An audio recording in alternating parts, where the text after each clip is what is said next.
that was beautiful. Hello. I am Jeanne.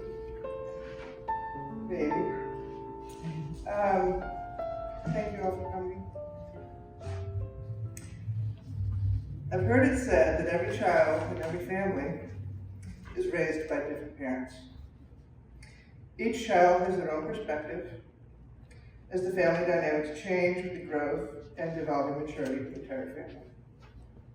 I certainly believe that to be the case for us.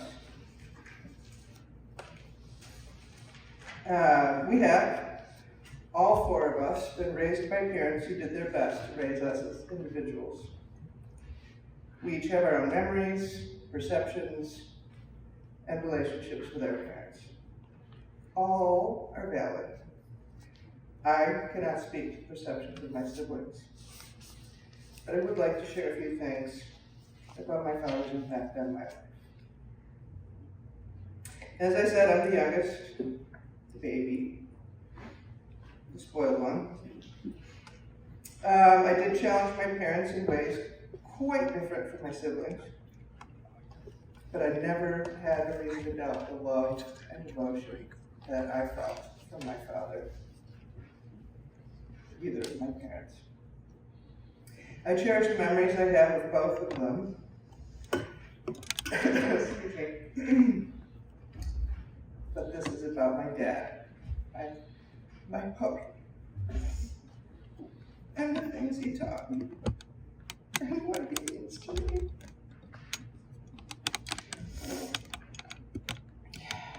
Integrity, honesty, commitment, personal responsibility, curiosity, open-mindedness, kindness, generosity, and unconditional love for family are but a few of the core tenets that he modeled for me, for all of us. He did not only say that it was important to live by these tenets. He strove to set the example in his own actions and decisions. Loving, learning, and growing were his foremost priorities. He was a true intellectual. Fun, for him, was studying, exploring, and just thinking. I always found it ironic that the most introverted man I had ever known chose psychology as his vocation. That he wanted to know what made people tick, why they behave the way they do. He was at times infuriatingly perceptive.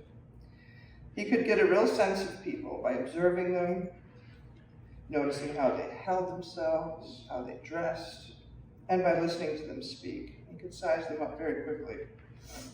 I'd come home all excited about some new person I'd met. And when he first met them, he would say, there isn't such a little enthusiasm, which I found very frustrating. How can you say that? You don't know. You just met him. You don't know anything about him. And then, sometimes years later, I realized he was right. He often joked that I should bring any new suitor to him for a Rorschach test before I took things any further. I never took him up on it, but I probably should have. I was not an easy teenager, not many of us are. Must have been very difficult for him to see the direction that I took. I do regret many ill-advised things I said and did. But I console myself with the understanding that it's the teenager's job to rebel. And I took that job very seriously. I definitely took it in a very different direction than my siblings did. But I never had any reason to doubt his love for me. He stood by me, and he tried in so many ways to steer me towards more productive things. I was meandering, and he let me, because he knew he couldn't stop me anyway. When at the age of 25, I found out I was pregnant, about to become a single mother, he was delighted. Good, he said. He already knew this would be a turning point in my life. Boy, was he right. He encouraged me to move back home and joyfully embrace the role of grandpa/role model for my son Alex. "We don't need him," he said, meaning Alex's father. "We've got this." And again, he was right. Both of my parents were instrumental in helping to create a loving, safe, and nurturing environment for Alex in his formative first few years and well beyond. And for that, I could not be more grateful. It was by his suggestion that I went back to Grand Valley and got my master's degree. He always believed I could do better, be better, and I really wanted to do my best for my son.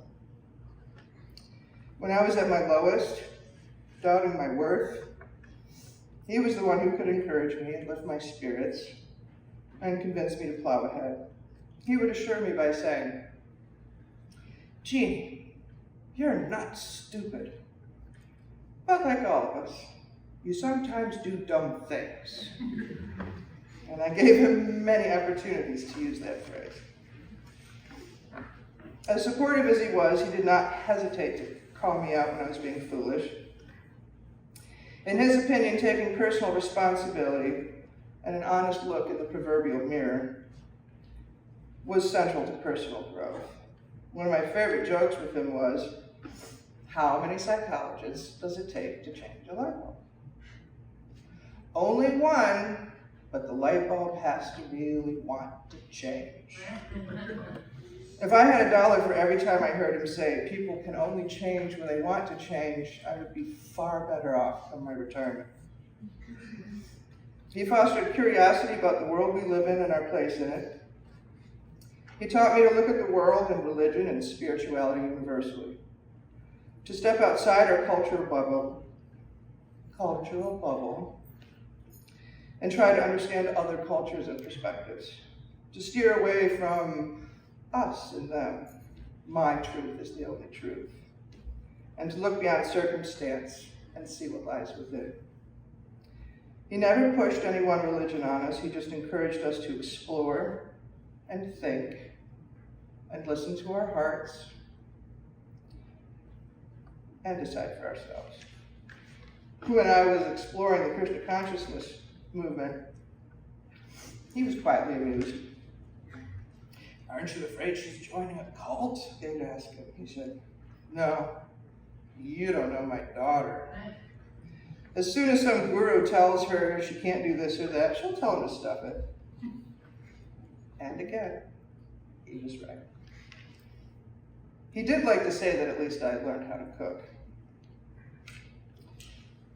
Many see him as a professor, mentor, academician. They may have had opportunity to admire his skill and talent as a chess player or a violinist. They remember the lectures he gave, the insights he offered, and he deserves all of that. But to me, he was just puppy.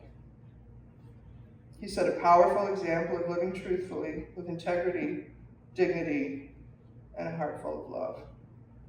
And his example will live on in this family. It's one I know I strive to live up to. I would like to take a moment to thank Gerb, who is back there being technician extraordinaire. Oh, there you are. Sorry. He is facilitating the recording of this and the live streaming of it, and as well assisted with the service for our mother, and we thank you for that. He also sat down with Dad shortly after Mom died and did a series of interviews about his life and his philosophy, his career, and that is a great gift to our family, and we are extremely grateful to you for that. While I'm giving thanks,